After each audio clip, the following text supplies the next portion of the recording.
So today I want to talk a little bit about Far Cry 2, and I've been playing the Far Cry games for a while now. I started off by playing Far Cry 3 on Xbox 360, which was really interesting. But as I wasn't playing that much, I switched over to Far Cry 2, and I've noticed that the experience has been just nothing short of really, really cool.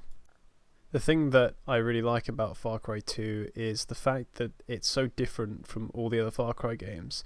I've played every single Far Cry game apart from Far Cry 1, and I can tell you that this game was one of the most incredible that I've played. See, the ironic thing about doing all this is that I was actually playing, and currently still playing, Far Cry 6 at the same time. I recently got a CD key for it, and I've been playing Far Cry 6 basically alongside this game as well. The ironic thing, though, which is absolutely crazy, is that Far Cry 2 is so much better than Far Cry 6, and it's pretty obvious why if you've played it yourself. My favourite thing is that Far Cry 6 is just a brand new, polished game where you can tell there's been hundreds of hours of man effort, thousands if that, and it's been hyped up so much. I haven't played the DLC yet, but Far Cry 2 just, it knocks it out of the water. If you've played either of these games, you'll know exactly what I'm talking about, that Far Cry 6 is just, it is nothing compared to Far Cry 2. I mean, in terms of atmosphere alone, I mean, Far Cry 2 broke the barriers. I mean, when it came out, it was really just more of a tech demo, but honestly, everything about this game just made it so much more interesting to play than Far Cry 6, and that's saying something, and the irony of that is just, it's just so funny, at least in my opinion.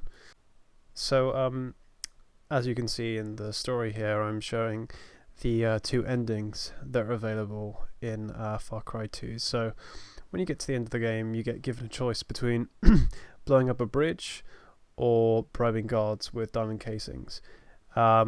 Either option you select, you get the same ending cutscene, and that basically shows the journalist Ruben, who was covering the story of the conflict from the beginning of the game. So you can either take the car battery, or you can take the diamonds to the guards and bribe them instead. Although I do have a bit of a theory about this. My theory is that basically either way that you pick, I think that the Jackal has an alternative plan to basically get out of there scot-free. See, in the end, the Jackal has a flare gun, which means that he can detonate the TNT on the bridge remotely, and I think that basically indicates that the Jackal is planning to fire the flare gun at the TNT at a distance and then get to a safe area where he can survive. And if the Jackal actually makes it to the border with the diamonds, if you choose the car battery instead, then I think that he just doesn't shoot himself in the head, despite what he tells you to do. So in a way, other option you choose at the end of Far Cry 2, the antagonist dies, but the protagonist, the Jackal, I think he lives. And in the ending dialogue, you see that result.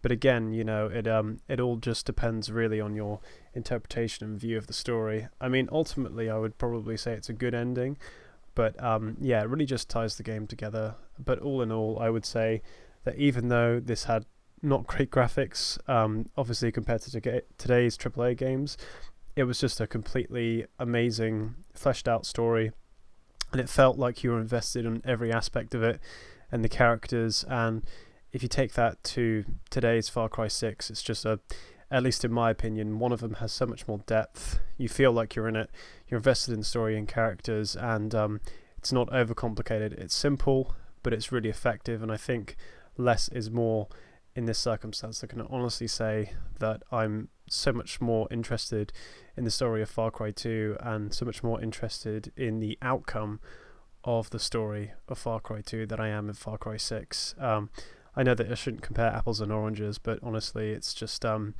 really quite astonishing when you look at it this way.